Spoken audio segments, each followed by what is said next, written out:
The ANC will hold its January 8th statement at Moruleng Stadium in the northwest this Saturday. The annual pilgrimage also marks the party's anniversary and will be addressed by President Cyril Ramaphosa, who will set the political agenda and outline the party's priorities for the year. The ANC will be seeking to regain ground lost during the 2024 national and provincial elections. For more on this, we're joined by Professor Kedibone Phago, who's a governance expert at Northwest University. Prof, good to have you on the program this evening. So the ANC is marking its anniversary amid concerns over a poor service delivery and also declining electoral support. How do you assess the significance, especially of these celebrations, in terms of restoring public confidence? Good evening, Gandra. Thank you for having me. I think you are raising very important questions here of governance, questions of service delivery. The question of ANC in government, has a lot of contradictions, in my view. So firstly, what we see is that the ANC, for me, seems to be like it's still a very strong brand that is still very popular amongst South Africans. And I think this is partly why we see that they have some, strongholds, provinces like the Northwest, Limpopo, and the Eastern Cape. I think those are so far the three provinces where the brand is still very strong, and that they are very much aware that there is no opposition party that can contest them on the ground. And probably this is why they are coming to Northwest. But having said that, I think there are also very critical issues that the ANC has failed badly to address for many years. And I think they are completely out of control. The issues of slates inside the ANC itself, but also the ANC as a party in government has, become comfortable with lack of service delivery, as well as the destruction of our public institutions. They don't address any of those important issues. And, from the interview that and the clip that you just showed with the ANC spokesperson talking about passing by the chief and, giving a cow, I think it's sad. And these things need to be criticized because if community members are suffering, we don't have public infrastructure, we don't have access to reliable running water, to reliable electricity, schools, and then they are handing out cows. So you can begin to see that their priorities are really elsewhere and not where South Africans' expectations are at the moment. And with that said, Prof, with the ANC receiving only, 40% of the national vote in 2024, how much of this decline would you attribute to service delivery failures versus broader political shifts and emerging opposition parties that we see? It's definitely centered at that their electoral decline is actually centered on the lack of service delivery. What we have seen is that in cases where the ANC has actually performed or seemed to be delivering, they have actually received a lot of support. In fact, the classic example was the Thabo Mbeki's second presidency when he was elected for the second time. It was the only time ever that the ANC received a two-thirds majority. And that was because the middle class, especially the black middle class, believed in not only in the brand of the party, but also the fact that there were material benefits of the middle class, that our public institutions were functional, were operational, and were optimal. But since they are not trusted at all, our public institutions, that actually has reflected on the performance of the ANC during the election.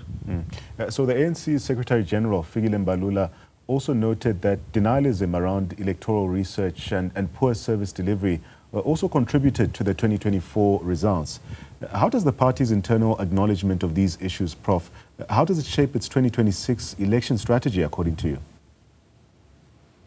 It doesn't. I think it's inherent in them. What we have seen them doing over many years, and they continue to do that, is that they use a lot of rhetoric and sometimes outright lies. And I think this is why citizens have become more alert on making sure that they do not vote for the party, because if you walk around our townships, our towns, our cities, you will see a lot of infrastructure decay.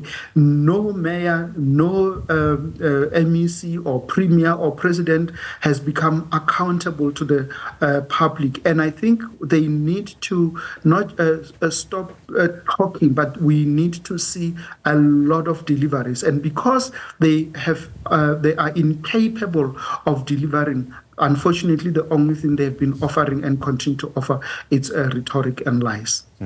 Also interesting for me is that the ANC has implemented a 4-phase campaign strategy, laying the foundation, Maihlome, Siyanqoba, for instance, and now call to vote. From a governance perspective, Prof, which phase is most critical to translating strategy into tangible results on the ground?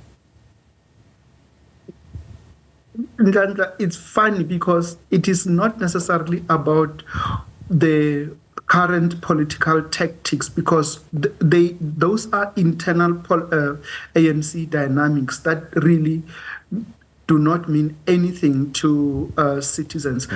The question that ANC needs to be demonstrating is that they are a party in government and they understand the governance dynamics. In other words, the people they deploy in our public services, in our municipalities, in our provinces, in our state-owned enterprises need to show capacity and capability to make sure that these public institutions are able to hold and that they are able to deliver services on a sustainable basis. But what we see is that they have managed to break these institutions, and therefore no one actually at this point in time is able to trust that these institutions are serving the interest of South Africans. But what we've seen is that they've been hijacked, and that they are serving the interest of politicians and their cronies, and at least at some point they would be serving political parties, but definitely not citizens at this point in time.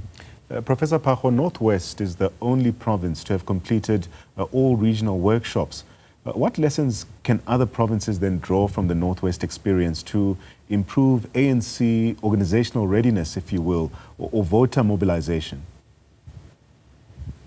Look, Ntanda, from a governance perspective, that does not help anyone with anything. The citizens' interest is to want to be assured that municipalities are functional, and that when we go and pay our rates and taxes, that we get the best service delivery, that we are not going to stand on queues for hours on end without services, and that the kind of attitude that we are receiving from some of the employees, that it is professional.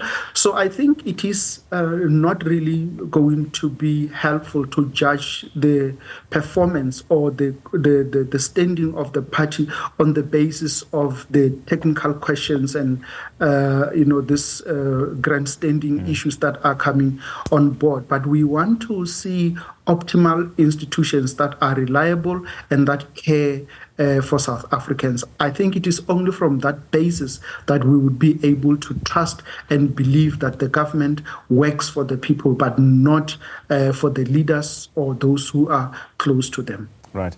Maybe let's speak about this more broadly. In a context where voter sentiment is strongly influenced by visible service delivery, Prof, how realistic is it then for the ANC to regain lost support if immediate government action on delivery remains very limited? And I think that is, for me, what the ANC should be grappling with. It's a very important question. And I believe that ANC currently is still a very strong brand as a party, based on its history, on its founding fathers. So this still continue to be very popular and resonate amongst many South Africans. But I think it is many of its leaders and, of course, its rank and file people that have continued to tear apart the party and its brand in front of South Africans, and at the same time they are expecting South Africans to vote for them and support them. So I think they need to reflect more deeply about their relationship with the society and their relationship with public institutions. So they need to really make sure that they also keep each other accountable. So in other words, if they do have a deployee, that deployee needs to make sure that they really adhere to our laws and that they serve the country and not themselves. So what we've seen is that they are able to easily enrich themselves and enrich their cronies, while the institutions that they are based are suffering, that they are not functional, and in some cases they are not even able to pay salaries on time. We've seen letters issued by municipal managers in some cases in Northwest that they are unable to pay salaries. And so if these things are going to perpetuate, it means that the party is going to continue to take a knock. In fact, we have seen some of the latest poll indicating that the overall polls are saying ANC is around 30% and DA is around 31%. So, and it tells us that they may know what the problem is, but they are incapacitated to address the problem at hand. Yeah. Prof, we do know that politics is often viewed through the lens of numbers as well. So in its planning, the ANC planned to train over 200,000 volunteers and fully capacitate about 23,000 coordinators by January of this year. How effective are such large-scale mobilization efforts in restoring public trust, particularly among disenchanted voters? I'm not sure if that is going to help in any way, Nhlanhla, because the challenge is what we need to remember is that South Africa is the most unequal society in the world. It often contests this position, if there's anything like that, with Brazil. But I think in most cases we come on top as the most unequal society in the world. And you have seen some of the numbers from the Statistics South Africa, the employment numbers that we have got some of the most highest unemployment in the world, and that also actually affect young people. And the sentiments that are coming from the ANC sometimes feel a bit insensitive, because they are really party to the current socio-economic problems that the country is facing. So I think in going out to mobilize volunteers, because all of those people that are members and in the ANC are all volunteers. So what they have been doing for many years was to go around, bus people into their events. And the question is whether this would help translate into the votes, because it's one thing to go to a rally, it's one thing to go and mobilize, but it's another thing to get people to go into the election booth and vote for the party. And I think we've seen, even with all these interventions that they've been making, that they have continued to face steep decline in their voter support. Yeah, and considering ongoing challenges with governance, accountability and performance from what we've discussed of deployees, how much can electoral messaging then outweigh the electorate's lived experience of service delivery on the ground? The society is a little bit literate at the moment, and many people actually have even smartphones in the country, across the cities and in many of our rural areas. So people are quite literate and understand the messaging quite a lot. But I think also because they are the ones on the ground and experiencing service delivery or lack thereof. I think the messaging needs to be accompanied by actual service delivery and also strengthening of our public institutions, because if we are only going to start messaging during election process, it has showed the ANC to date that it has not been an effective way of campaigning.